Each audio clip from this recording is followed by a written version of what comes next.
Jadi ada 26 yang sudah join 25. Oke. Tere, ada Tere? Hadir, Pak. Oh, Tere ada. Oke. Delziba.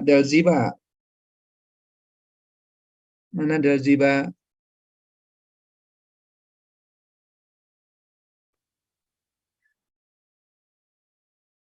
Delziba nggak ada? Belum. Belum, Pak. Ada kendala di device mungkin, Pak. Rifki mana? Hadir, Pak. Rifki Nandi. Ada Anissa. Hadir, Pak. Anissa Fadila. Ya, Pak, hadir. Desti. Hadir, Pak. Desti Hartanti. Destini. Kamu panggilnya Desti kan? Iya, Pak. Ruth Hadir, Pak. Kania. Olivia. Hadir, Pak. Olivia Silvana. Lutfi. Hadir, Pak. Lutfi Mila Apriliani. Safira. Saya, Pak, hadir. Safira Anissa. Hana. Hadir, Pak. Hana. Anugrah.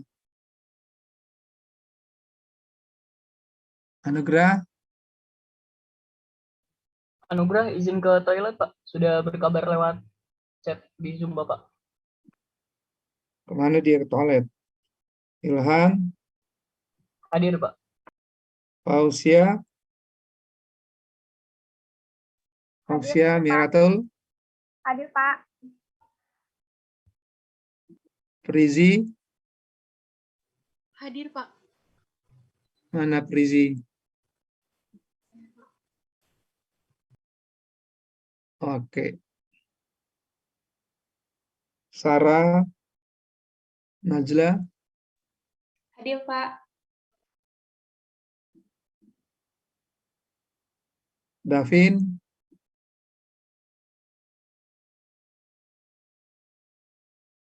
Axel. Hadir, Pak.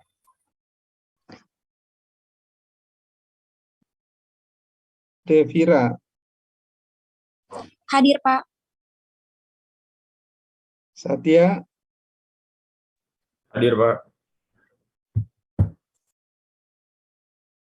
Ferisa. Hadir, Pak. Sania. Hadir, Pak.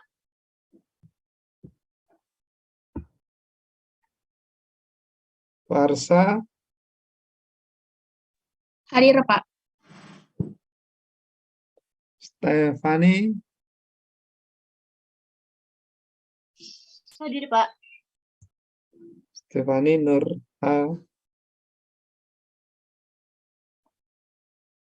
Arela. Arel. Hadir. Hadir, Pak. Nur ya. Iya, Pak. Hadir, Pak. Mana Nur? Hadir, Bapak. Oh, ya, oke. Terakhir Sofaun. Hadir, Pak.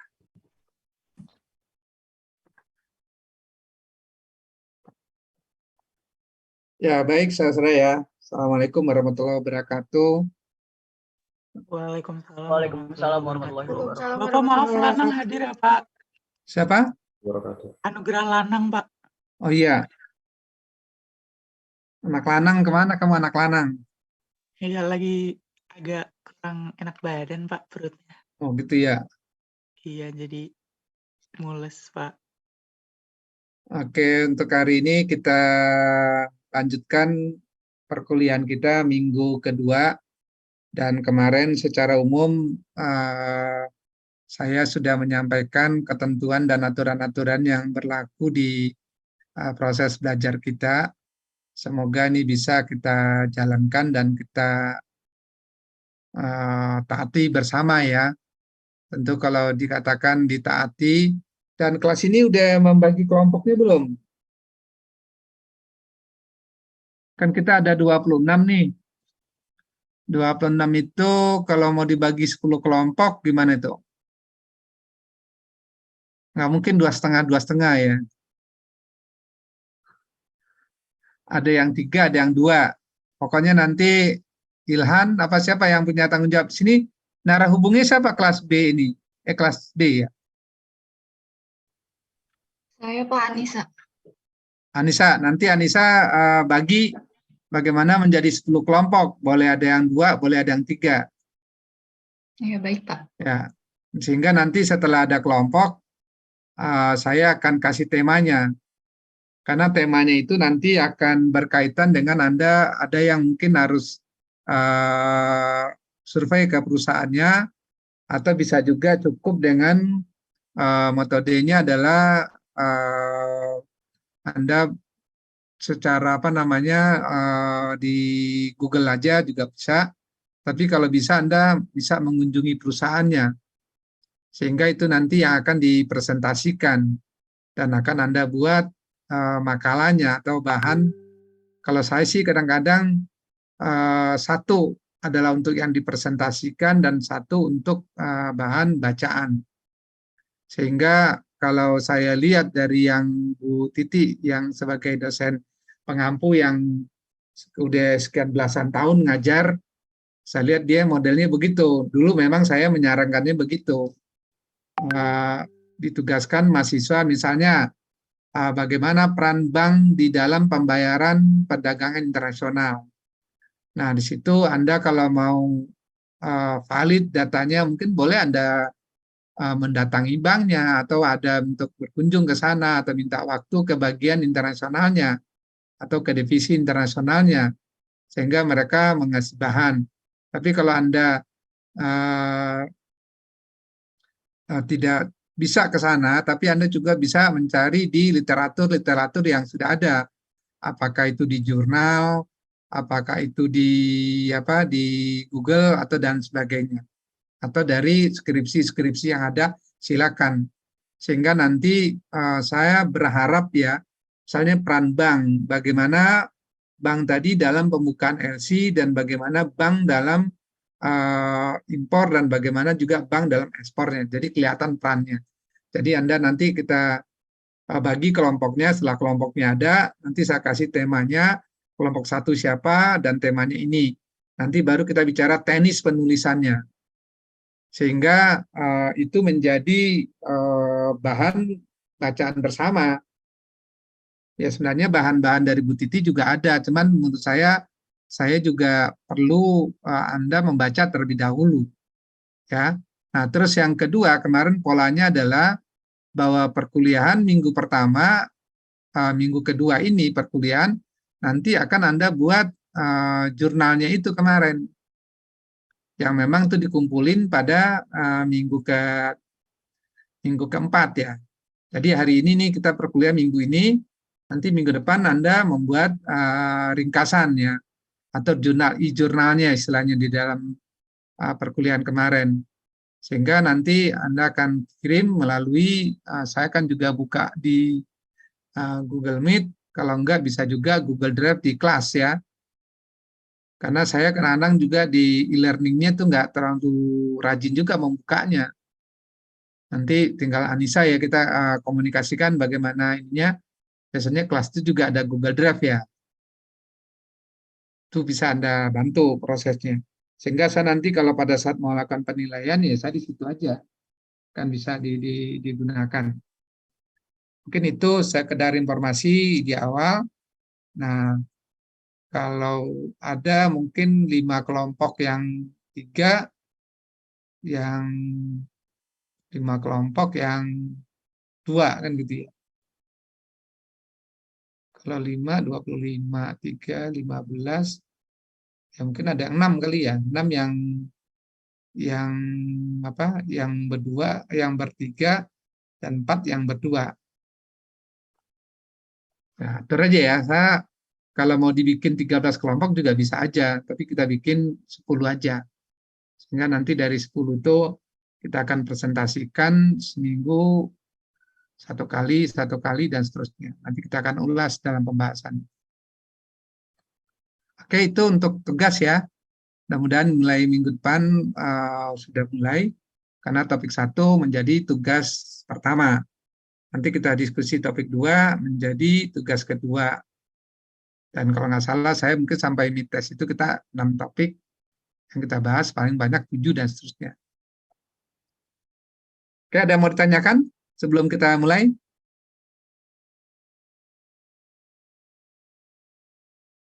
Belum, ya. Baik, hari ini saya meneruskan atau menyampaikan materi yang sudah ada di PPT-nya, baik dari Bu Titi maupun dari Bu Yanita kemarin.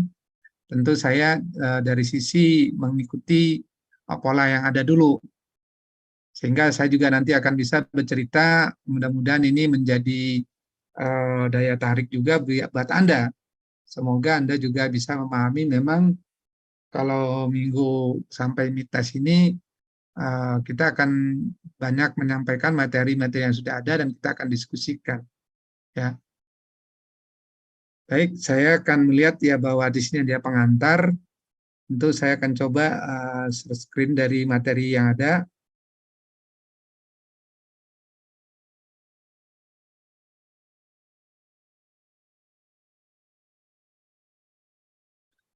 Sudah terlihat belum ya? Udah, Pak. Iya. Nah, jadi di sini kita akan mendiskusikan kenapa mata kuliah ini muncul. Ya, karena negara kita ini adalah negara kepulauan. Dan tentu perdagangan di Indonesia atau di belahan bumi ini dikatakan tidak bisa dihindari. Sehingga di dalam prosesnya kita akan belajar ya, terutama kita di administrasinya. Kemarin kita sudah lihat di dalam RPS-nya rencana pembelajaran 1 semester. Ada beberapa hal yang memang kita perlu tahu ya. Di dalam proses pertama adalah mengetahui prosedur pelaksanaan impor dan bagaimana prosedur pelaksanaan ekspor dan bagaimana peran lembaga-lembaga lain di dalam perdagangan tersebut. Nah, maka hari ini kita akan coba diskusikan pengantarnya. Nah, tentu kalau dikatakan di sini ya kita pun lah dari zaman dulu ya sampai sekarang namanya perdagangan itu pasti terjadi. Kenapa kita dijajah oleh negara Belanda? Ya karena awalnya perdagangan. Negara-negara Portugis, Belanda itu ke Indonesia mau cari rempah. Mau mencari bahan-bahan yang memang bisa digunakan di negara mereka. Mereka pergilah ke negara-negara yang mereka anggap itu merupakan sumber alamnya yang bagus. Ya, maka kalau kita bilang Inggris menjajah negara-negara lain, kan rata-rata kan negara penjajah itu kan dari Eropa. Ada Portugis, ada Inggris, ada jajahan Prancis, ya kan gitu. Kalau kita nih lama dijajah oleh negara apa, Davin, yang paling lama menjajah negara kita? Belanda. Apakah kita benar-benar dijajah apa benar, kita juga nggak tahu. Tapi pada intinya kita dibodohin. Nah, sekarang pun kita mulai juga dibodohin. Dibodohin dalam sisi ekonomi. Intinya adalah itu semua dari sisi perekonomian. Mereka ingin mengambil hasil-hasil yang ada di negara kita, dia bawa ke negara mereka. Dia jual. Makanya di Indonesia dulu kan awalnya mulai dari rempah. Ya kan, diambil rempah-rempah kita, dia mulailah masuk. Ya saya juga saya tidak pengajar sejarah ya, dan mungkin banyak juga lupanya dari sisi sejarah. Nah, maka di sini Anda lihat ya, perdagangan dilakukan oleh penduduk satu negara dengan penduduk negara lain atas dasar kesepakatan bersama. Kalau sekarang nih udah ada aturannya, ada jelas. Kalau dulu dia suka ngambil aja. Dulu barter dan seterusnya kan begitu. Nah, kalau sekarang lebih maju. Ya, tentu Anda juga bisa pembayaran juga Anda pergi ke luar negeri tidak perlu bawa uang. Ya. Sekarang ada lagi alat pembayaran yang lebih canggih lagi. Pakai apa? Kripto apa saya juga sudah kalau saya terakhir itu menggunakan ya kartu kredit. Ya. Kalau Anda menggunakan kartu kredit tinggal mau belanja di negara mana aja bisa. Asal jangan belanjanya di kalau di tempat wisata pun bisa. Ya. Anda bisa tuh misalnya kecuali kalau kita belanjanya untuk barang-barang yang kecil atau sederhana, itu memang kita harus membutuhkan uang cash atau uang tunai. Malah sekarang Singapura tuh terima uang rupiah. Kalau Anda belanja di Singapura pakai rupiah bisa. Sama, Anda belanja di Malaysia pakai rupiah bisa. Kalau mau di Malaysia udah lama. Dia menerima rupiah. Nah, cuman kalau kita belanja pakai rupiah di sana ya tentu ya dia kan kurs ada nilai kursnya. Malah di Arab pun sekarang banyak juga ya. Kalau Anda belanja-belanja untuk kebutuhan harian aja, itu dia terima rupiah juga itu. Karena Anda nggak harus tukar dengan realnya, tidak pakai dolar. Anda kasih aja rupiahnya, tapi dikurskan sama mereka. Nah, tentu itulah yang mulai latar belakang nih. Mudah-mudahan ini cerita dongengnya dulu, ya, Anissa ya. Mudah-mudahan Anda nggak membosankan. Kalau saya juga nggak bisa mendongeng ya, tapi inilah ceritanya dulu. Nah, tentu perdagangan antar dua negara atau lebih atau yang saling menguntungkan.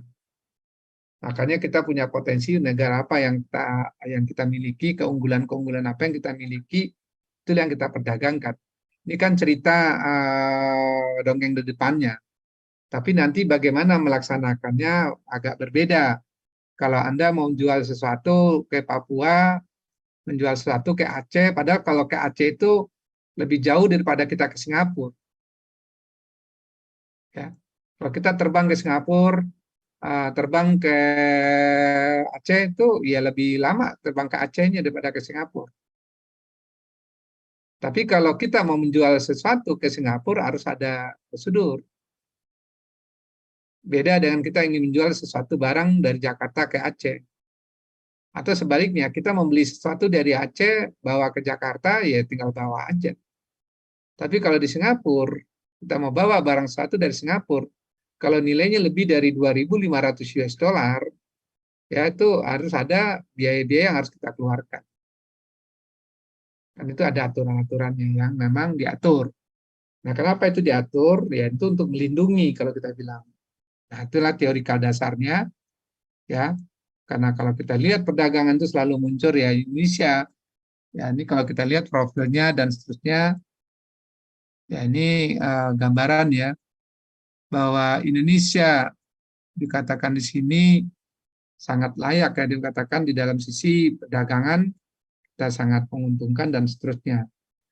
Nah dari gambaran isi ini ini terlalu kecil ya.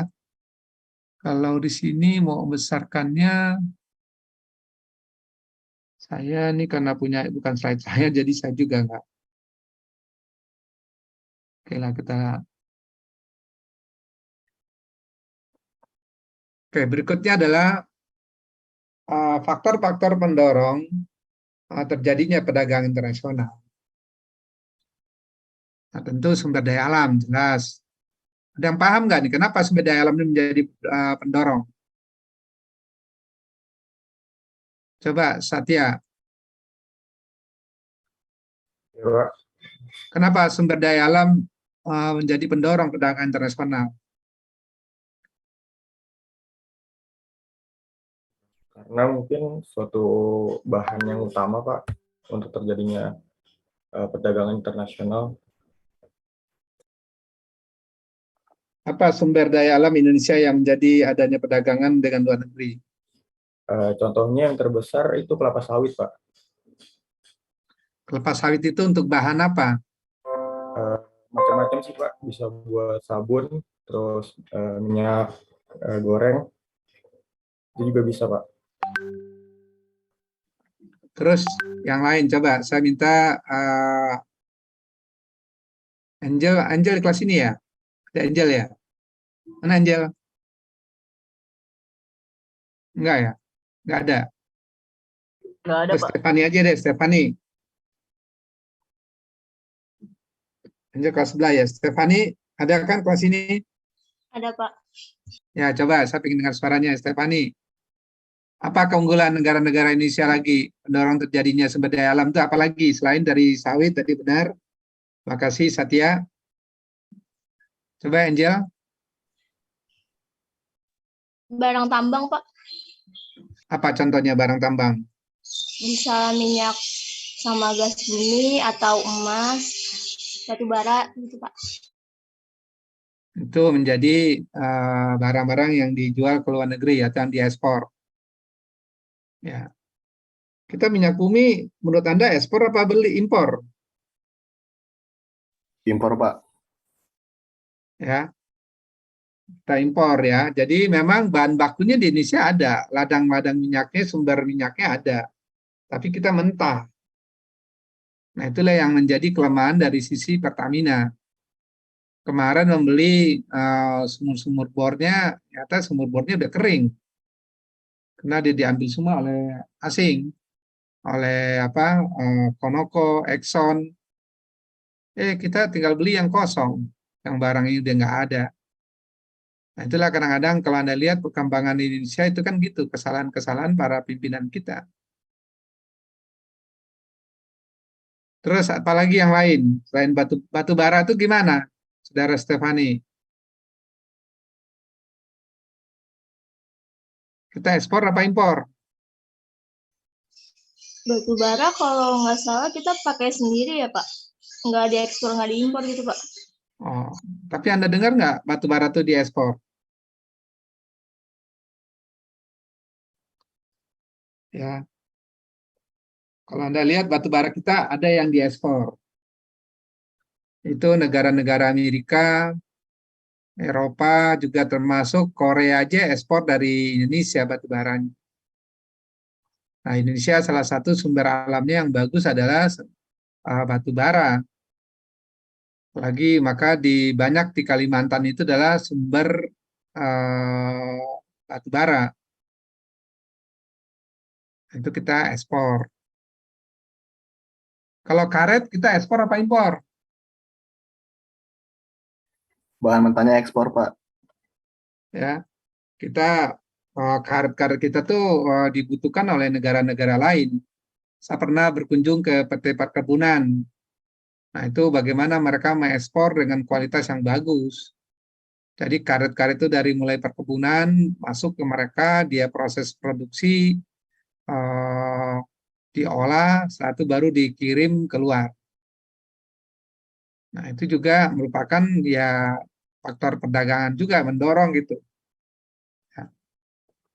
Nah, karet kita kalah dengan Malaysia, padahal juga termasuk alamnya kita bagus. Ya. Nah, itulah beberapa faktor pendorong. Nanti kita akan melihat bagaimana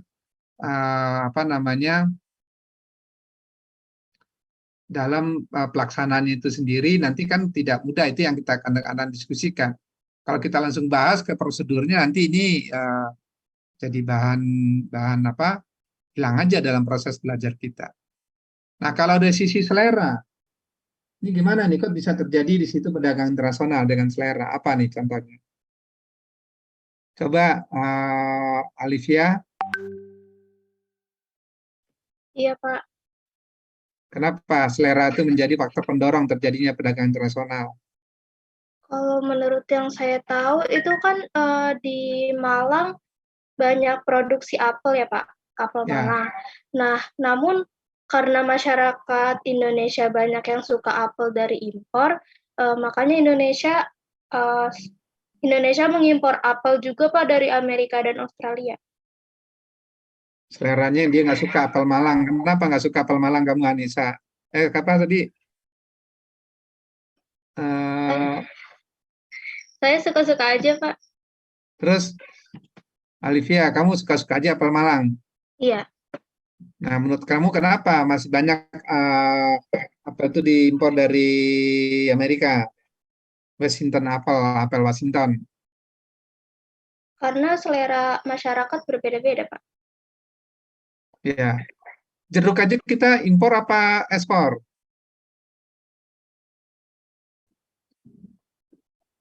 Kalau Anda lihat biasanya kalau mau Imlek itu jeruknya dari mana datangnya? Mandarin, Pak. Jeruk Mandarin. Nah, itulah yang dikatakan selera. Memang kalau jeruk Mandarin yang kecil-kecil itu manis. Dan itu musimnya datangnya pada saat memang mau Imlek aja banyaknya. Kita punya sih jeruk Medan. Siapa orang Medan di sini?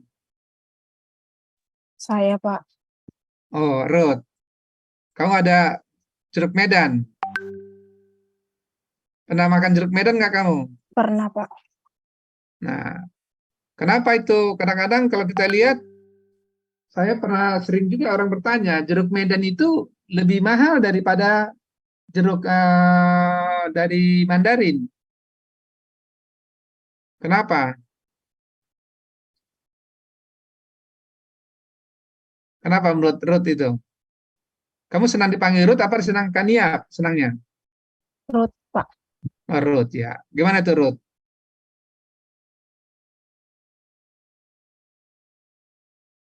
Kamu nggak pulang-pulang ke Medan, Ruth? Pulang, Pak. Oh, kamu daerah mana? Brastagi. Enggak, Pak.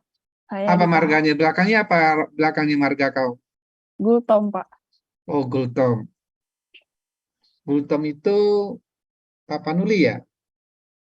Iya, Pak. Tapsel. Oh, kamu saudaranya ini eh, Miranda Gultom. Enggak kayaknya, Pak. Pernah dengar nggak Miranda Gultom? Pernah, Pak. Ya, Gubernur Bank Indonesia dulu pernah deputi, dia juga dosen di ekonomi, tapi juga pernah bermasalah. Nah, saya punya teman namanya Lasmaida Gultom. Sekarang dia bekerja di OJK, salah satu direkturnya di sana. Nah, jadi selera. Anda lihat, Anda pernah dengar nama IKEA? Pernah? Mungkin ada yang pernah mampir ke sana, lihat-lihat atau belanja. IKEA itu produknya produk dari mana kalau Anda lihat? Swedia, Pak. Swedia.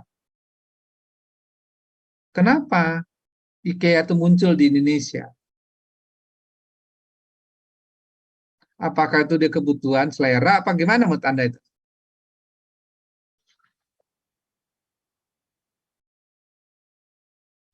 Selera, Pak. Selera ya, Pak? Kenapa? Selera, Pak. Karena orang Indonesia kan mulainya tinggalnya sudah di rumah apa di apartemen di apa dan itu Anda lihat yang dijualnya. Dulu saya perhatikan ya orang-orang Indonesia ya sekitar 10 tahun yang lalu lah itu kalau untuk membeli produk-produk IKEA itu dia datang ke Singapura belinya. Jauh sekali gitu.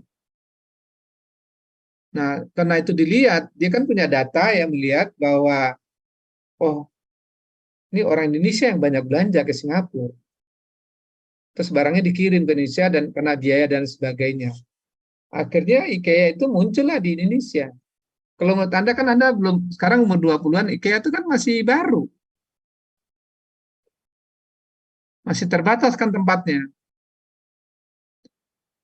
Ruth, kamu IKEA tuh pernah tahu di mana aja ada IKEA? Di B di Serpong ya, Pak. BSD. Ya, Serpong sama di Jakarta Timur itu ada, Pak, yang Nah, kamu orang dekat Bekasi, di daerah kamu juga udah ada yang mendekat itu. Ya, di Jakarta Timur sini ya, Cakung ya. Iya, Pak. Di Bandung juga udah ada IKEA. Di kota apa namanya di Padalarang situ saya lihat. Surabaya. Jadi memang pada saat munculnya industri-industri baru yang perumahannya mulai banyak, yang sifatnya apartemen udah mulai banyak, di sana dia muncul IKEA. Hadir di situ. Karena memang ada produknya. Kalau saya ke IKEA senang mau makan aja ke sana. Paling kalau saya kan nggak suka belanja, yang belanja istri saya. Saya duduk aja, duduk nungguin makan gitu. Nah, itu selera. Karena bahwa Indonesia juga dulu orang barang-barang tuh, oh ini barang impor, ini barang ekspor. Jadi faktor-faktor itulah, tapi nanti kita akan melihat bagaimana sih mekanismenya masuknya barang. Saya tidak melihat dari sisi ininya, tapi ini adalah sekedar pengantar bahwa nanti bagaimana perannya Departemen Perdagangan, bagaimana perannya pelabuhan, bagaimana perannya bank, bagaimana perannya Surveyor Indonesia, bagaimana perannya Bea Cukai, nanti bagaimana perannya asuransi, bagaimana perannya perusahaan pengiriman misalnya. Nah, itu nanti kita akan lihat. Itu kalau dilihat secara prosedur itu nggak mudah. Kalau di sini kan kelihatannya kita ini dasarnya itu. Nah, terus yang kedua, yang ketiga di sini adalah faktor pendorong tadi adalah penghematan biaya produksi. Anda lihat di Indonesia saat ini ada produk-produk yang sangat murah. Itu terkenal dengan produk dari mana? Ya, produk Cina. Karena dia memang produksinya massal di sana. Tapi kalau diperhatikan lagi produksi-produksi di negara Cina tersebut, mereka adalah industri-industri kecilnya yang memproduksi. Kan gitu. Nah, sehingga kita butuh, sebenarnya kalau dilihat dari impor sih, kenalnya kalau produksi efisiensi kita nggak butuh sebenarnya. Tapi karena ya di situ dia mendorong, dan saya pernah lihat, misalnya kalau kita ke Thailand itu kalau dari sisi pembuatan jersey itu dia murah. Maka dulu banyak orang mendorong untuk bagaimana kita datangkan dari Thailand. Ya, kalau Anda mau lihat barang-barang itu dulu, sekarang sih udah lumayan ya, belanjanya bisa online ya. Kalau dulu orang mau murah, belanjanya kemana? Karena dengan ITC dulu kan, Anda mungkin pernah diajak juga orang tua Anda ke ITC. Pertama ITC Mangga 2, itu terkenal banget dulu. Sekarang ITC itu udah hadir di mana-mana. Tentu kalau dilihat produknya adalah ya produk-produk dari Cina. Ya, itu biasanya untuk kebutuhan pakaian ya. Dan juga apapun sekarang banyak produk itu adalah made in China. Karena memang dia lebih murah lisensi, tapi juga nggak tahu secara awet apa tidak. Memang agak berbeda ya kalau Anda belanja di IKEA, itu barangnya agak awet. Menurut kamu di kamar kamu ada nggak barang yang belanja di IKEA? Kayaknya nggak ada, Pak. Kamu meja belajar, maunya cari di IKEA, lampu belajar, rak belajar. Kadang-kadang senangnya anak-anak tuh di sana, ini bagus katanya. Lampunya hanya disentuh aja hidup, bisa ngatur terang lampu. Kadang-kadang anak saya ini lampunya bagus nih, belinya di sana. Kadang-kadang kita ketawa ini aja. Padahal di toko listrik juga jualan, saya bilang kenapa harus ke sana. Kan sambil jalan. Nah, karena memang itulah terjadi, karena di sana lebih murah. Sekarang kalau Anda belanja ini kan saya juga kadang-kadang lihat kabel gitu ya. Kalau dulu nyari ini harus ke toko elektronik, taruh ke sana, parkirnya harus bagaimana, transport bensin bagaimana. Sekarang tinggal belanja di internet aja, ada online. Dan ternyata barangnya sama. luar biasa, dan itu udah jelas penghematan bagi kita juga. Dan terasa sekarang yang mahal apa sebenarnya kalau Anda lihat? Asal yang mahal itu sekarang apa dalam transaksi itu? Teknologinya Pak. Ya, bukan teknologi. Mungkin kalau kita beli sesuatu tuh yang mahal kan sekarang ongkos kirimnya kan. Kalau misalnya impor itu jauh ya Pak. Ya, transportasi ini yang mahal sekarang. Kalau Anda beli makanan-makanan dan apa-apa itu kan yang mahal transportnya. Lagi naik, ongkos Gojeknya juga naik sekarang, ongkos kirimnya juga naik. Karena BBM baru naik, itu akan berkorelasi, semua akan punya impact. Dampaknya adalah ke yang lain-lain semua. Nah, baru dari sisi teknologi, terpaksa ada perdagangan internasional. Teknologi itu karena kita belum mampu untuk menciptakannya, atau negara tersebut belum mampu untuk menghasilkannya, sehingga dia harus beli. Anda bayangkan aja untuk misalnya teknologi kita, kadang-kadang kita juga bertanya-tanya, kenapa Indonesia nggak bisa bikin mobil? Kenapa mobil masih dari luar negeri? Lalu Pak Presiden Jokowi pernah dengar kan mau bikin mobil sendiri katanya Indonesia. Apa mobilnya? SMK, Pak. Ya, SMK. Tapi sampai sekarang SMK-nya juga nggak jalan-jalan. Ya karena dia juga ditekan oleh pengusaha lain. Kalau mau bikin, ya tentu kita akan kalah kualitasnya. Biayanya juga akan mahal, nggak bagus. Sekarang terjadi persaingan kalau dari sisi mobil, Anda lihat kendaraan yang paling banyak dominan apa? Kalau Anda mau bagus ya mobil-mobil Eropa bagus.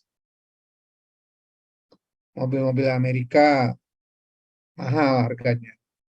Kalau Anda mau sedikit harga yang agak yang tengah, kita terkenal dengan produk-produk Jepang. Mobil Jepang, ya. Kalau yang mau lebih murah lagi, ada sekarang produknya dari Cina. Dan sedikit mulai masuk ya pasar mobil-mobil Cina, udah mulai berani orang beli. Dulu orang takut beli mobil Cina. Saya pun masih agak lama mikir dalam melihat mobil Cina, mungkin lewat secara ini, tapi kayaknya nggak mau beli gitu. Udahlah, lebih nyaman aja dengan mobil-mobil Jepang. Kalau mobil Eropa nggak mampu beli, ya Asel ya. Kalau kamu senang nggak mobil Eropa, Asel? Paling mobil-mobil tuanya aja sih Pak. Kalau ngelihat dari mobil Eropa itu memang bagus-bagus. Mercy harganya mahal. BMW mahal, nggak mampu beli, kita pikirannya gitu. Tapi bagi Freddy Sambo itu murah, karena duitnya banyak, ya kan? Nah kita ya daripada mobil Cina, udahlah mobil Jepang aja deh. Makanya kalau mobil di Indonesia kan mobil Jepang yang terkenal kan? Asal bisa sebutin mobil Jepang apa aja yang ada di Indonesia, kalau Anda tahu. Brandnya Pak, kayak Toyota, Ya, Honda, Suzuki gitu Pak. Suzuki, apalagi Honda, Suzuki, Oh iya Pak, Honda, Toyota, Suzuki, Hyundai. Toyota. Lupa saya Pak, saya cuma ingat 3 itu aja. Oh iya, Mazda itu dari mana? Mazda dari Eropa. Masa Jepang juga, Mazda Pak. dari Eropa? Mas, Ilhan, Mazda dari padahal Jepang kan, Pak? ya Mazda dari Jepang, tuh Zara bilang. Kalau mobil Korea yang ada di Indonesia apa? Hyundai, Pak. Kia. Hyundai. Kia dan Hyundai. Nah, Hyundai kadang-kadang harganya memang di atas Kia. Nah, dulu kita mau bikin tuh, Tommy Soeharto dulu saya ingat benar, dia mau bikin Bimantara. Ya, tapi karena kasus bapaknya udah ini nggak jadi. Sama Timor ya Pak ya? Ya, Timor, dan nggak jadi itu. Nah, sekarang masuk mobilnya Cina di Indonesia. Apa mobil Cina masuk Indonesia? Wuling, Pak Wuling. Wuling, Cherry, Pak. Cherry. Nah, memang ada juga orang masih takut. Itu dari sisi ini ya. Kalau Anda lihat datang pameran mobil Indonesia itu kelihatan itu. Nah, teknologi yang lain juga banyak. Mulai dari AC. Padahal tuh udah bisa Indonesia, tapi kenapa masih produknya produk luar yang masih dipakai? Karena teknologinya kan gitu, masih ada mesin yang didatangkan dari luar. Kalau Anda AC yang Anda dengar apa? Di kamar Anda ada AC kan? Apa mereknya? Samsung, Pak. Samsung. Samsung. Terus apa lagi yang lain? Daikin, Pak. Berapa? LG, Pak. Daikin, LG, LG, Panasonic. Panasonic. Nah, ada tuh yang brand yang orang senang. Oh, ini kalau ini yang paling bagus katanya. Daikin katanya. Tapi kalau di kantor-kantor tuh banyaknya Panasonic. Tapi banyak juga kadang-kadang AC itu ya mulailah semua. Ada tuh dia diproduksinya dia di Indonesia. Tapi teknologinya masih dari sana. Anda kalau alat-alat berat ada apa namanya unit traktor itu juga masih luar ya. Nah, kalau makanan juga gitu, orang Indonesia kan senang juga makanannya makanan luar. Apa yang sudah merambah makanan di Indonesia? Anda lihat banyak makanan luar. Anda senang makanan Jepang, Sushi, Pak. ya. Anda senang makanan apa? Korea ya. Sekarang juga lagi tren makanan Korea di Indonesia ya. Iya, Pak. Saya juga ya. Tapi Indonesia juga bisa merambah. Ada warteg di luar negeri. Ada restoran Padang di luar negeri. Di Australia ada rumah makan Padang. Ya. Saya lihat itu kayak di itu di Amerika itu ada warteg loh. Atau orang senang juga. Jepang tuh banyak. Yang tempe, tahu itu banyak dari Indonesia. Ya, banyak juga makanan Arab di kita juga banyak kan. Tapi itu dari sisi ya makanannya dan tapi kalau bahannya kan bisa juga dari Indonesia. Oke, jadi tingkat teknologi, selera, sumber daya alam, uh, dan juga termasuk dari sisi biaya produksi, karena dia produksi massal, dia harganya lebih murah.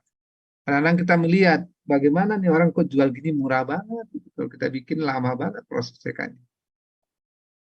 Ya. Oke, ada yang mau didiskusikan di sini?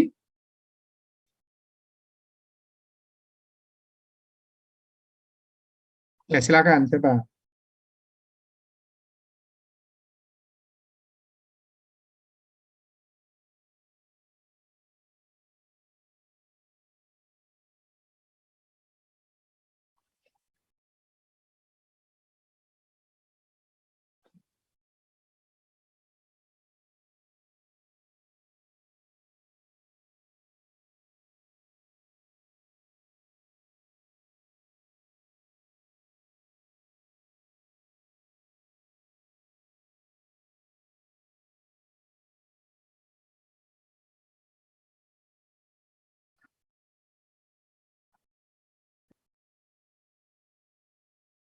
Ya, jadi betul. Nah, Davin, ini Satya apa Davin yang bicara tadi tuh?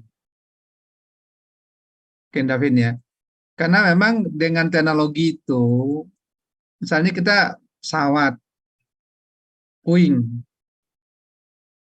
itu kita nggak bisa bikinnya.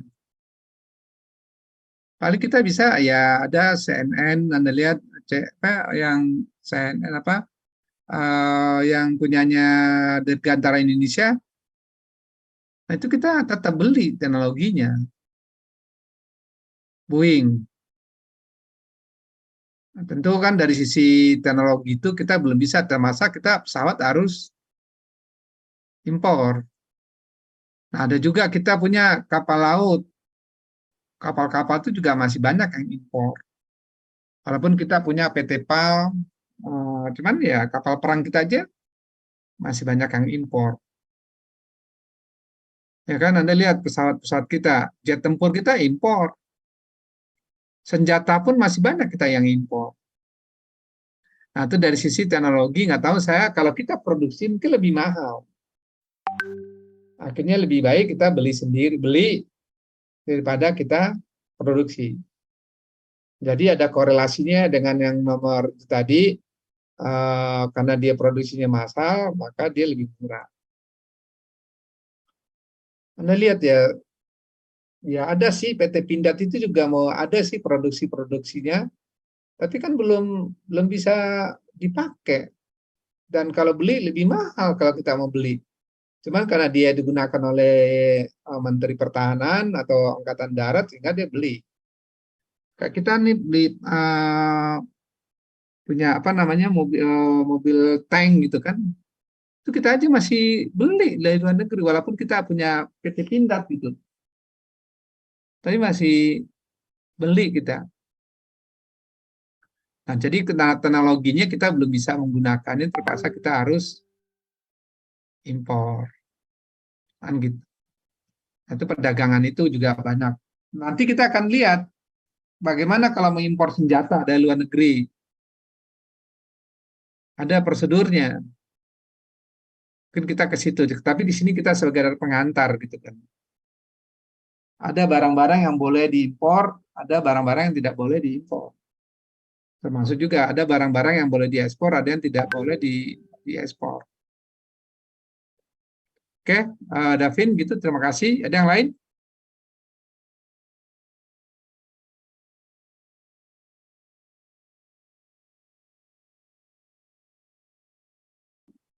Nah, berikutnya di sini, faktor-faktor pendorong perdagangan internasional lainnya adalah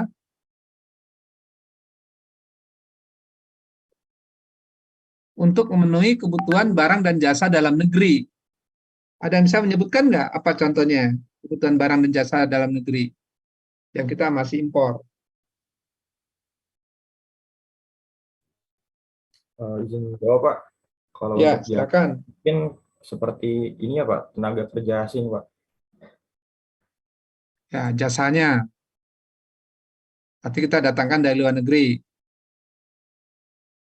Terus apa lagi? Kalau barang apa contohnya? Yang lain.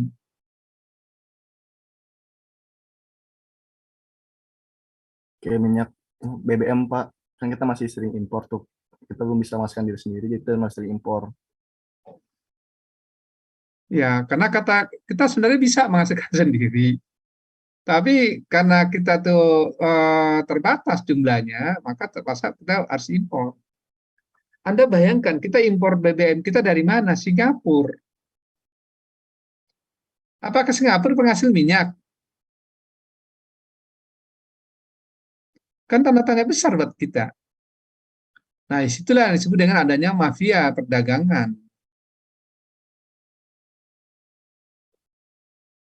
Kita bingung kadang-kadang, mau beli celana jeans, mereknya Levi's. Dibikinnya di Indonesia, tapi di labelingnya di Singapura. Baru kita beli, bawa ke Indonesia. Apakah Indonesia pintar apa bodoh itu kalau kita bilang? Dan itu juga image di masyarakat kita. Kalau mau beli barang itu harus, kalau mereknya Levi's,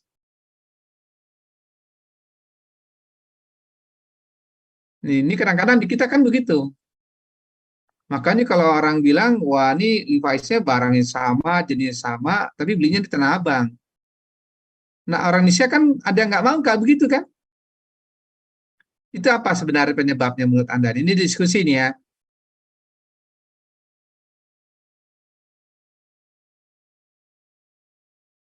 Apa penyebabnya Anda bilang di situ?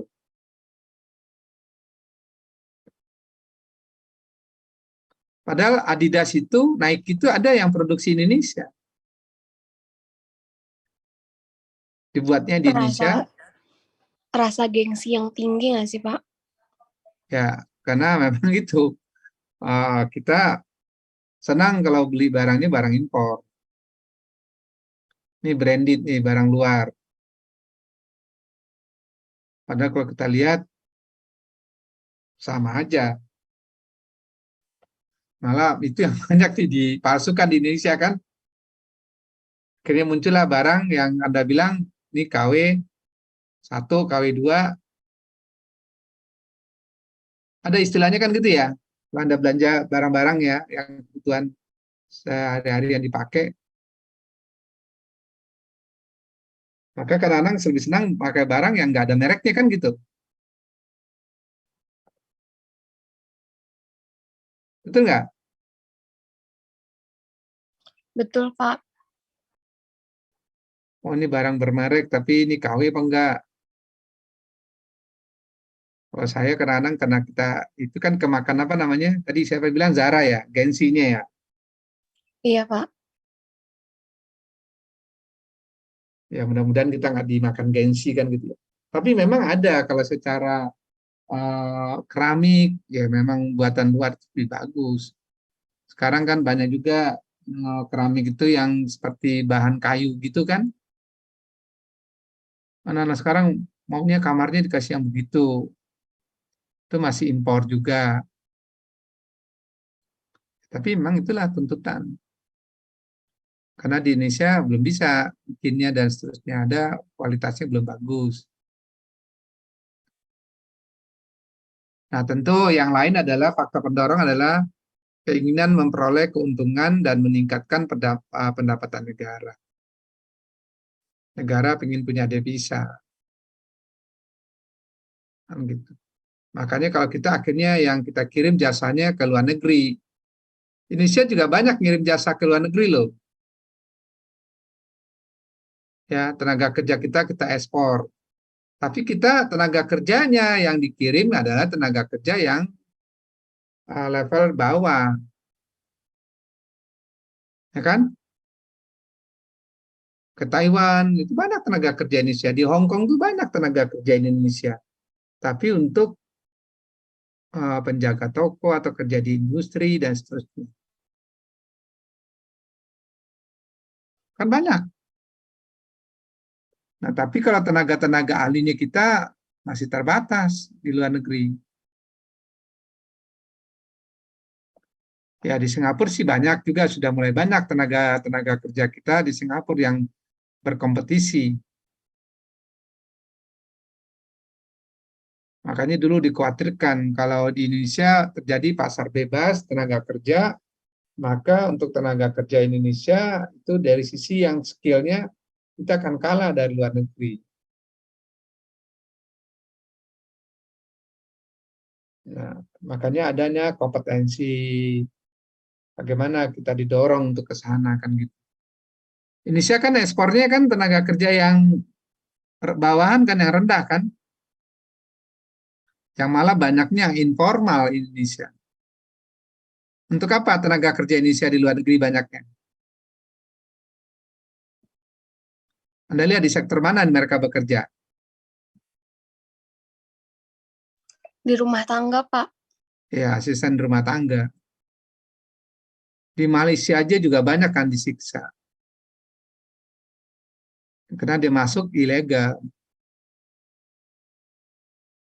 Di Hong Kong, malah ada di Hong Kong itu Anda pernah dengar nggak istilah ada Taman Jawa di sana?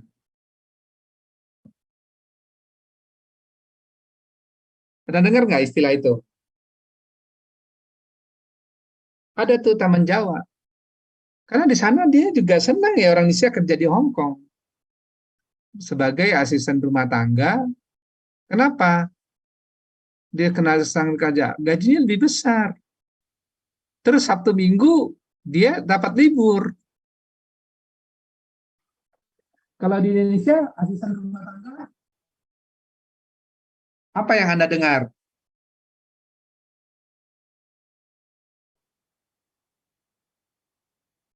Mahal apa gimana asisten rumah tangga di sekarang di Bayarannya Jakarta? kecil.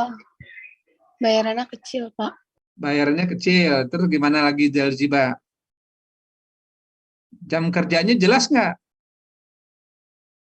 Ya, jam kerjanya kurang jelas.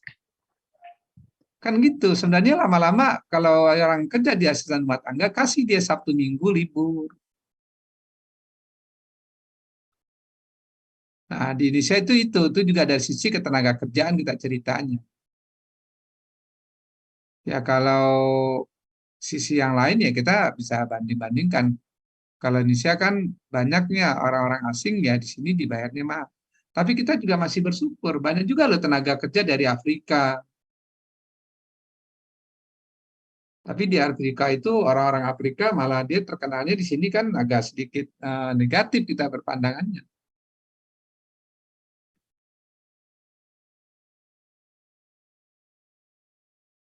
Nah, terus yang lain adalah adanya perbedaan kemampuan dalam penguasaan ilmu pengetahuan dan teknologi dalam mengelola sumber daya manusia, sumber daya ekonomi. Kalau dilihat orang-orang kita nggak banyak yang pintar-pintar, cuman kadang-kadang kita melihat orang asing lebih pintar daripada kita. Padahal banyak loh teknologi kita, orang-orang teknologi kita, teknik kita jago-jago. Cuman mereka kayak siapa dulu tuh ada yang yang wakil menteri pertambangan energi tuh, saudara apa tuh dia punya pabrik apa dia punya apa hak paten di Amerika loh dia. Kok saya jadi lupa namanya. Sempat jadi menteri sebentar doang, habis itu diganti lagi. Lulusan ITB dia. Nah, itu kan juga dia jangan dibilang kayak Habibie itu kan orang pinter. Baru dia mau balik ke Indonesia karena presiden yang minta.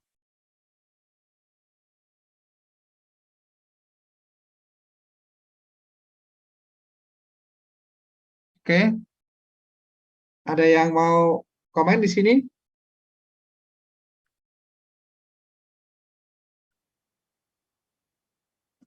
Nah, adanya kelebihan produk dalam negeri sehingga perlu pasar baru untuk menjual produk tersebut. Ini benar banget. Kan? Ada loh, kayak ikan itu harus dijual ke luar negeri. Dan malah orang luar negeri maunya ikannya datang dari Indonesia misalnya. Anda lihat Singapura, kenapa di Singapura ada sayur? Memang Singapura ada bisa cocok tanam di sana.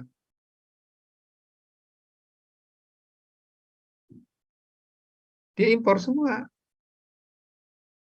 Singapura itu banyak.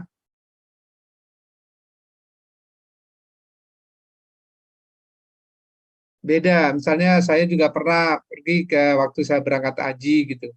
Saya lihat bumbu-bumbunya itu dari bumbu Indonesia. Oh, dia impornya dari Indonesia. Maka sekarang kan teknologinya udah maju kan. Dulu kalau orang Indonesia kalau beli santan itu harus belinya di pasar kan. Beli kelapa, setelah kelapa terus dia parut. Kalau dulu marutnya sendiri di rumah, terus diperas menggunakan teknologi yang sederhana, menggunakan kain, kan begitu dulu. Kalau Anda sih mungkin era Anda udah nggak merasakan. Kalau Anda beli santan gimana belinya? Ada yang hobi masak kan di sini? Beli supermarket, Pak. Beli supermarket. Udah ada santan yang apa? Instan. Yang instan, yang udah dikemas. Nah dulu nggak kenal orang gitu tuh. Karena saya ini hidupnya eranya sedikit tahun 70-an, 80-an, ya masih terasa. Kalau Anda sih udah enggak nih. Enggak ada yang hobi masak di sini ya.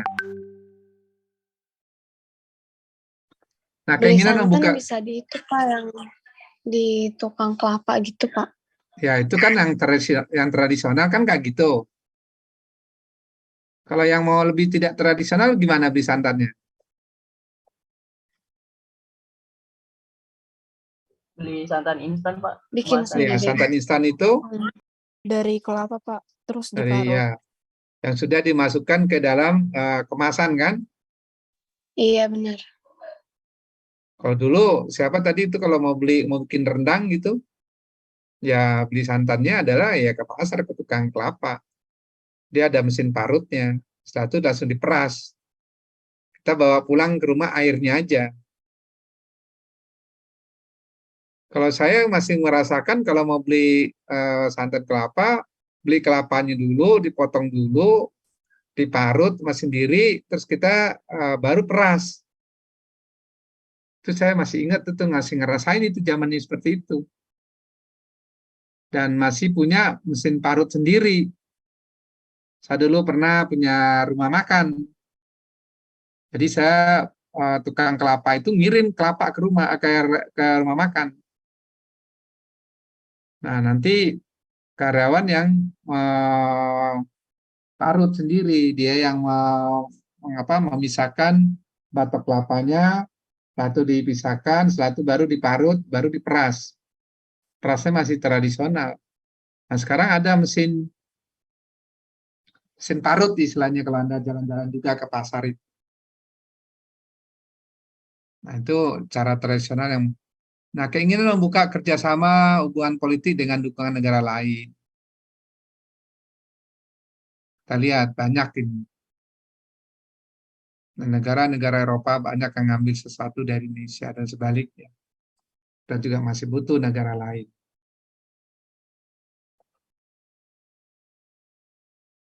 Oke. Nah, ini manfaatnya kalau kita lihat. Apa sih devisa itu, Satya?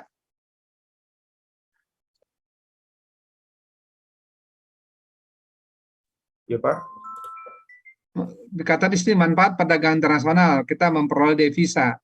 Apa itu devisa itu? devisa itu pemasukan buat negara nggak sih Pak? Jadi ada harus yang dibayarkan untuk negara untuk menambah pemasukan. Ya, jadi kalau kita impor mendatangkan devisa atau mengeluarkan devisa? Kalau kita impor itu mengeluarkan devisa, ya Pak? Ya, berarti kalau kita mau mendapatkan devisa kita harus ekspor. Iya. Ya, maka ada dalam perdagangan internasional itu kalau kita minus negara neraca perdagangannya adalah defisit katanya. Berarti artinya impor kita lebih besar daripada ekspor. Nah, kalau Anda boleh tahu apa aja yang diekspor dari Indonesia dan apa saja yang diimpor dari Indonesia.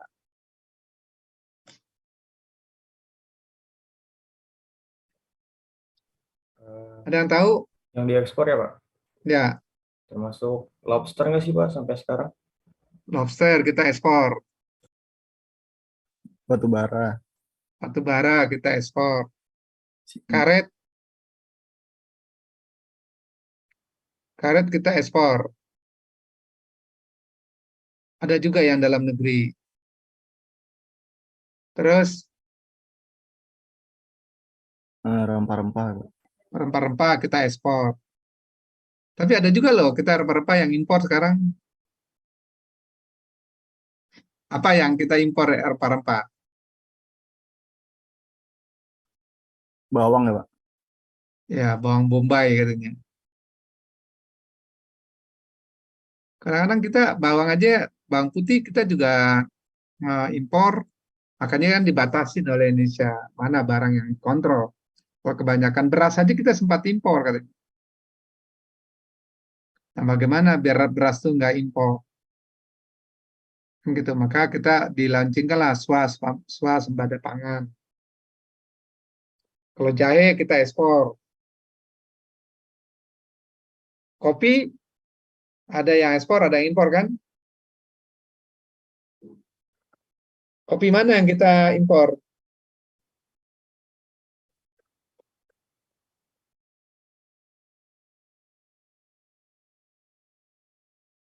Nah, kalau saya sih ini pendahuluan ini buat saya kadang-kadang tidak menarik. Kenapa? Karena kita masih pengantar. Nanti kita akan menarik buat saya ya, kita ke pelaksanaannya. Kan gitu. Kopi kita impor dari mana? Amerika ya Pak? Ya, Brazil ya. Banyak bahan-bahan kita yang masih impornya dari luar. Nah, sehingga di dalam impor dan ekspor tadi, Kalau yang kita impor adalah mengeluarkan devisa, pulang ekspor baru mendatangkan devisa. Kita ekspor tenaga kerja, pahlawan devisa kan, tenaga kerjanya. Walaupun disiksa di luar negeri kan gitu. Tapi kan sekarang kita minta perlindungan. Dan masih banyak orang yang mendorong orang Indonesia untuk mau kerja di luar negeri. Tinggi loh permintaan atau orang yang ingin kerja di luar negeri itu tinggi. Kalau dulu zaman-zaman 70-an, 80-an, 90-an sampai 2000-an itu kalau orang mau kerja ke luar negeri, dia baru dibayar. Tapi sekarang terbalik. Kalau Anda mau kerja ke luar negeri, Anda dibayar duluan. Sekarang itu didorong. Ya, terutama untuk yang asisten rumah tangga tadi. Karena dulu banyak dorongan, kenapa orang pengen kerja di luar negeri? Kenapa kira-kira menurut Anda orang pengen kerja di luar negeri? Gajinya lebih besar, Pak. Ya, gajinya lebih besar. Maka Cina itu juga sekarang bagaimana mereka mendorong mereka bekerja di luar negeri. Kenapa Cina itu mendorong tenaga kerja mereka ke luar negeri? Karena jumlah penduduknya banyak.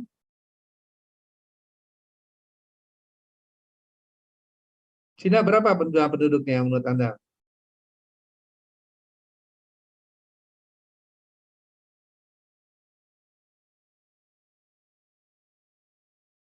Cina kan jumlah penduduk terbesar di dunia kan? Iya, Pak. Cina nomor 1, nomor 2 apa? India. India. Dulu 3 Amerika, 4 Soviet, Uni Soviet dia bubar, maka sekarang nomor 4 di dunia penduduknya adalah Indonesia. Nah, kita akan booming. Ya, Indonesia ini nomor 4 sekarang di dunia jumlah penduduk. Kalau Anda boleh tahu, Singapura itu berapa jumlah penduduknya menurut Anda? Anda tahu nggak? Berapa jumlah penduduk Indonesia, Singapura? 5 juta jiwa ya, Pak? 5 jutaan. Jakarta berapa penduduknya?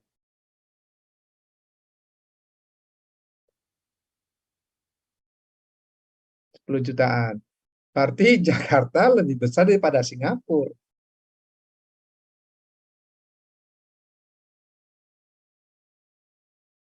Makanya tenaga kerja di Singapura lebih mahal, ya wajar aja.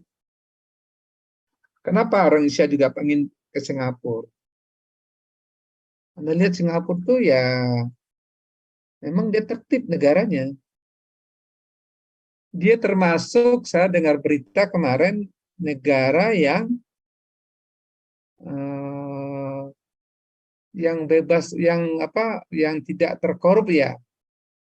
Jadi ada 5 negara yang tidak terkorup di Indonesia masuk ke 5 peringkat terbesar tuh. Ya misalnya Denmark, Finlandia, siapa lagi kemarin tuh? Denmark, Belgia, Selandia Baru masuk juga. Dan satu-satunya negara yang masuk 5 besar itu ya Singapura. Berarti itu kan tertib di Singapura itu hidupnya ya.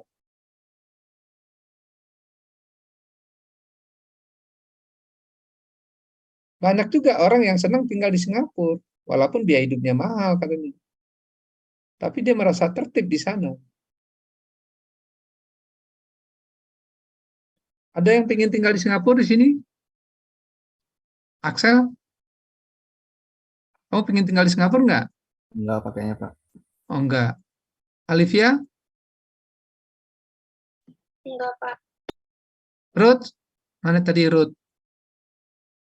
Enggak kayaknya, Pak. Ada yang bayangin, oh di Singapura tuh hidupnya, wah kok memang serba ini di sana. Saya pernah tinggal bareng sama mahasiswa-mahasiswa Indonesia di Singapura. cuci piring sendiri dia. Jadi memang di sana diajarkan mandiri. Kalau di sini kan enggak, kita cuci tinggal masuk ke mesin cuci. Tapi kehidupan itulah yang sekarang memang dibutuhin, bahwa kita juga akan dorong mesin cuci. Nanti ada apa namanya di kita juga sekarang apa kalau kita mau laundry, ada tenaga laundry, kita tinggal laundry sekilo sekian. Nah di luar negeri udah sambil ini orang nyuci di Singapura dan sebagainya. Saya lihat itu memang mendorong orang kemandirian. Orang sudah terbiasa ya menggunakan transportasi publik. Nah di Indonesia kenapa transportasi publiknya belum begitu digunakan? Sekarang udah mulai ya.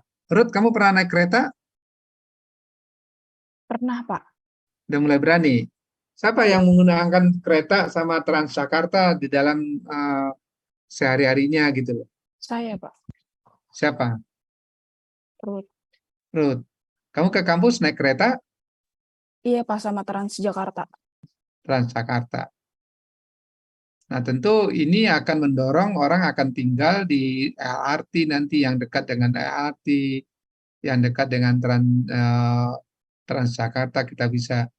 Malah ada juga di Jakarta ini orang yang apa namanya yang terintegrasi itu ya, yang dimana dia naik mobil itu satu biaya ya, satu kartu untuk Transjakarta, termasuk juga yang apa feeder-feedernya itu,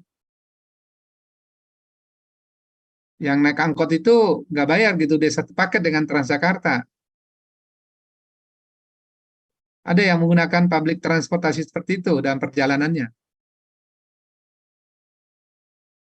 Kalau Anda yang laki-laki senang naik motor ya kan?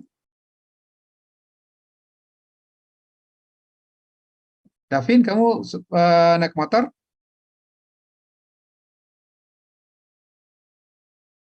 Naik motor. Atau naik motor ditaruh di stasiun motornya.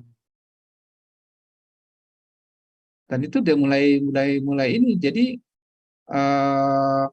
karena memang ya bagaimana sih kita mendorong untuk masyarakat kita seperti itu. Ya. Kalau di Singapura itu kita bingung naik kereta, naik MRT-nya, bingung nih turunnya kemana nih? Tahu-tahu kita turun dari di bawah mallnya banyak banget. Ya. Dan di sana juga sudah mulai semua berbayar. Jam sekian masuk jalan ini bayar. Terus parkirnya mahal. Sehingga public transportasi ini ya bagus jadinya orang mau menggunakan. Dan tingkat hidup individunya udah tinggi di sana. Orang di kereta seperti Anda semua, wah, kupingnya ditutup semua ya. Ya, kupingnya disumpelin semua kan kalau anak-anak muda sekarang kan naik kereta kupingnya disumpelin. Siapa sebelahnya dia nggak mau negor, nggak mau ngobrol, tidak mau kepo gitu loh. Dan itu yang memang kalau orang mau berangkat ke daerah Sudirman, Tamrin, orang senang naik public transportasi sekarang. Tapi kan permasalahannya kan di Indonesia kan belum ya apa namanya kemarin saya lihat di Hari Perhubungan itu ya. Departemen Perhubungan itu ulang tahun kemarin. Jadi dia bilang humasnya itu adalah nah di sini belum ada rasa aman. Masih ada belum rasa keamanan. Terus aman, nyaman dan keamanannya. Di Indonesia itu belum ya. Terus memperluas kesempatan kerja. Ya betul. Orang, kalau Ruth, kamu ada nggak rasa pengen kerja di Singapura? Kayaknya enggak, Pak. Enggak ya. Ada nggak yang pengen kerja di Singapura? Tentu dengan kemampuan bahasa ya. Terus Menstabilkan harga. Nah, ini apa maksudnya? Ada yang tahu nggak nih? Kenapa manfaat pedagang internasional ada menstabilkan harga?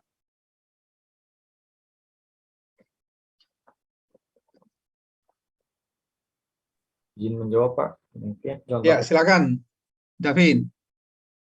Satya, Pak. Oh, Satya, silakan Satya. Mungkin contoh case-nya seperti ini ya, Pak. Misalkan kayak impor beras gitu. Nah, itu juga termasuk alasannya untuk menstabilkan harga-harga yang ada di dalam negeri gitu, Pak. Jadi biar persediaan yang ada di dalam negeri itu bisa stabil gitu, Pak. Dan ada cadangannya. Biar kita bisa menstabilkan harga di pasar-pasar juga, Pak. Ya, bisa salah satunya itu. Bahwa kenapa kita perlu mengimpor beras? Kenapa kita perlu mengimpor gula?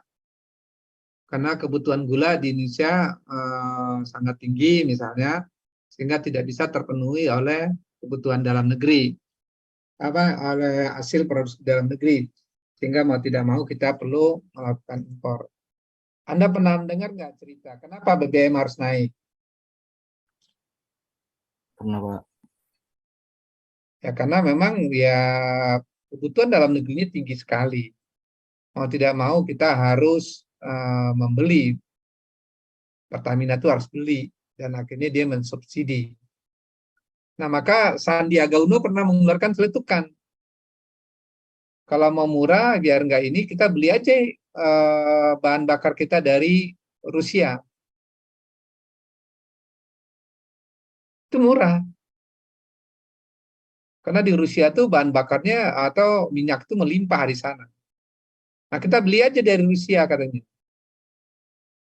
Kenapa Indonesia nggak jadi beli? Takut beli di Rusia. Ada yang tahu nggak? Itu ada politisnya juga. Takut di embargo Amerika, Pak. Takut di embargo Amerika. Akhirnya kan itu ya terpaksa kita menaikkan harga kan. Menaikkan harga apa yang terjadi? Mahasiswa demo kan.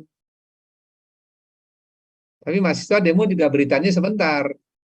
Ada sekarang napanya yang bawa data Indonesia dibobol oleh Jorka. Kalau Anda lihat yang diberitain itu benar nggak sih itu? Anda nih yang paham teknologi nih. Bahwa Jorka itu membobol data orang-orang Indonesia. Menurut saya sih benar, Pak. Karena kan kita sendiri masih jelek banget dalam teknologi, apalagi dalam data sendiri itu, Pak. Jadi saya pikir gampang dijebol juga. Tapi yang ditangkap tuh ya yang jualan es katanya. Nah, tapi itu saya nggak tahu deh, Pak. Kalau Anda lihat itu pengalian isu apa beneran itu? Biasanya Indonesia ini kan kalau ada yang begitu dia dialihkan isu biar BBM orang nggak disorot banget. Yang ditangkap tukang es sama yang di Cirebon itu siapa yang ditangkap tuh katanya beritanya sih. Kan Anda nih yang anak milenial nih yang mengikuti perkembangannya. Katanya sih ini, Pak, dia jual channel Telegram gitu ke biorkanya. Oh gitu. Saya sih itu jujur aja saya nggak paham. Sehingga kita melihatnya oh ini pengalian isu apa gimana nih. Yang ditangkap tukang es. Terus rumahnya apakah benar itu dia punya kemampuan seperti itu? Kalau Anda percaya nggak itu? Ruth, kamu percaya nggak, Ruth?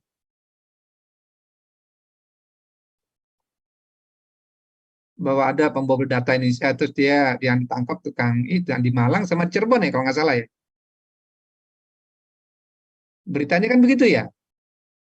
Iya, Satya. Ya, Pak. Kan Anda anak ini, apa yang trending hari ini kan Anda mengikuti itu anak-anak mahasiswa sekarang.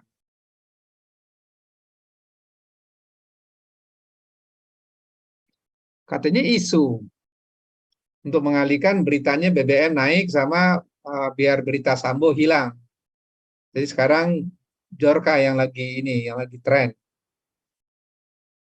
Ditambah lagi dengan apa namanya itu Nikita Mirzani yang cukup ngelawan juga. Padahal Nikita Mirzani itu baca, dibilang, "Lah, ingat masa lalu lo," katanya. Data dia punya dia. Menurut Anda itu benar nggak tuh berita itu? Pengolahan isu Pak. Dari Sambo yang nggak jadi dipecat katanya Pak. Hah? Sambo katanya nggak jadi dipecat kan Pak.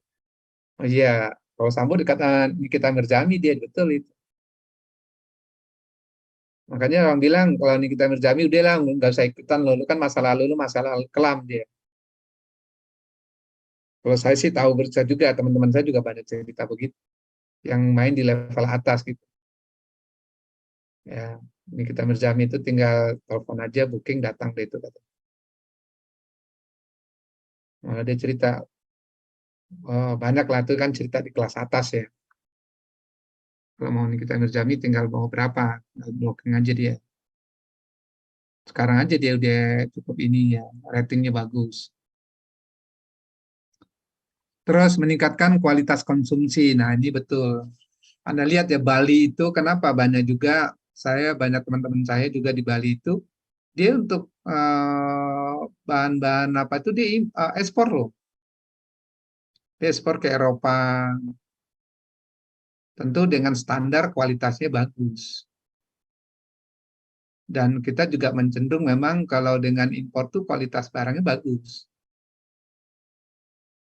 Kan kalau kita beli dari luar, barang-barang luar negeri itu ya memang kualitasnya bagus dan harganya jadi mahal kan. Nah, maka UMKM kita bagaimana memiliki kualitas impor, kualitas ekspor. Maka ada standar-standarnya, maka ada pembinaan-pembinaan UMKM. Bagaimana agar mutunya itu bisa barang itu diekspor ke luar negeri. Ya. Nah, yang lain juga tidak terlepas dari mempercepat tenaga ahli ya. Kita kan nggak pakai istirahat kan 3-4 ya, langsung aja ya. Pakai sampai jam 10 berapa kita, Anissa? Anissa ya, yang tahu Iya, jadwal. sampai jam 10.50, Pak. 10.50 ya. Oke. Silakan kalau ada yang lain mau komen.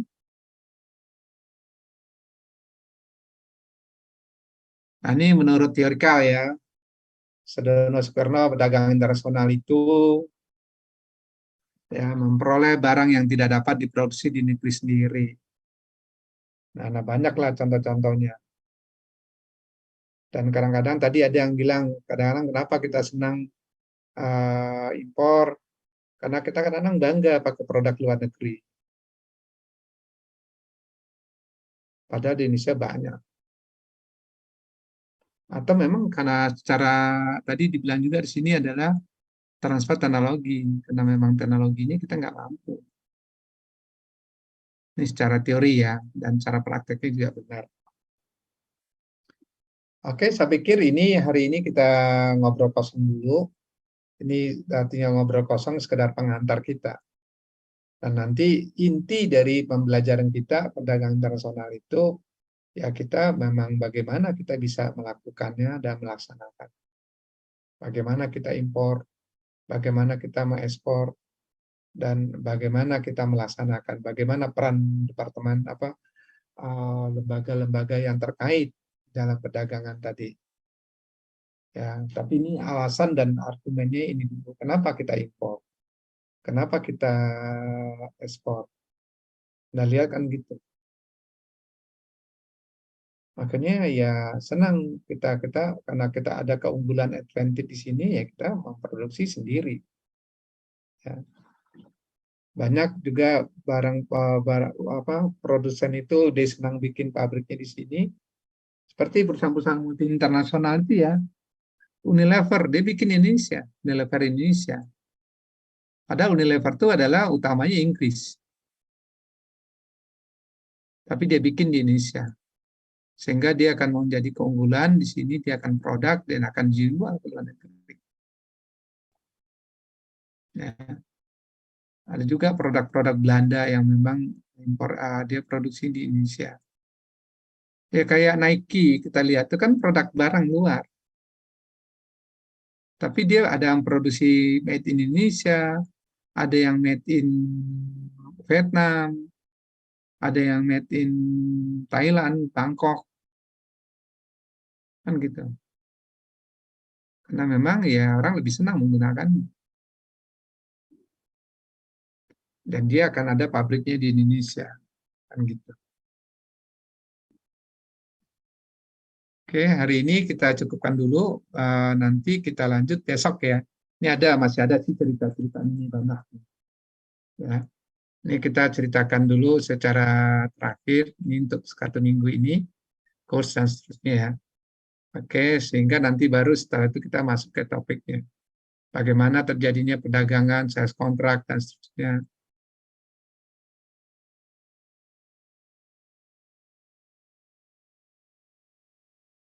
Ya, tadi kita sampai di sini ya, Sadono ya. Bisa kita lanjut beberapa slide lagi untuk bisa diteruskan. Oke, sebelum kita stop, ini silakan ada yang mau diskusi lagi, kalau masih ada. Verisa, ada yang mau ditanyakan? Verisa? Cukup, Pak. Cukup, oke. Prizi? Sampai saat ini belum ada, Pak. Oke, Safira? Cukup, Pak, sejauh ini. Sarah? Silakan, ada Sarah? Sudah cukup, Pak. Sudah cukup jelas. Jadi memang ini kita masih bicara konsep dasar, kenapa munculnya perdagangan internasional. Ya, sehingga kita bisa sedikit paham. Dan tadi terima kasih pada Satya yang sudah